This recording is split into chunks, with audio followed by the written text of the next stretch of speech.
రాయి తీసుకుందాం. హలో అండి, welcome to my craft life channel.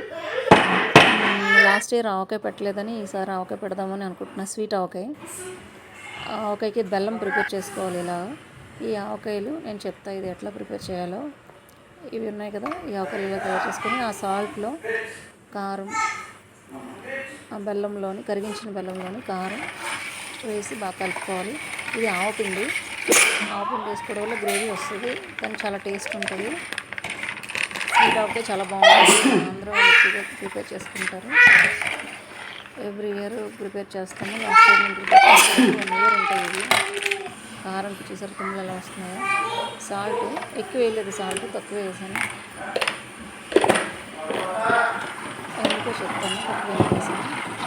బాగా కలుపుకోవాలి. కలుపుకున్న తర్వాత దాంట్లోని ఈ ఆవకాయలు ఉంటాయి కదా, ప్రిపేర్ చేసినవి ఆవకాయలు తీసి దాంట్లో వేసుకొని కలుపుకోవాలి.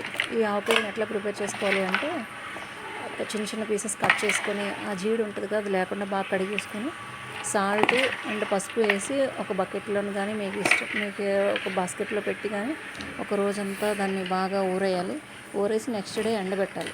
తడి లేకుండా ఎండబెట్టి కొంచెం మెత్తగా అవుతుంది కదా, నెక్స్ట్ డే కూడా వీలైతే మళ్ళీ ఆ వాటర్ కూడా ఎండబెట్టవచ్చు. దాంట్లోనే మళ్ళీ కలిపి నెక్స్ట్ డే కూడా అలాగే ఊరబెట్టి నెక్స్ట్ డే ఎండబెట్టాలి.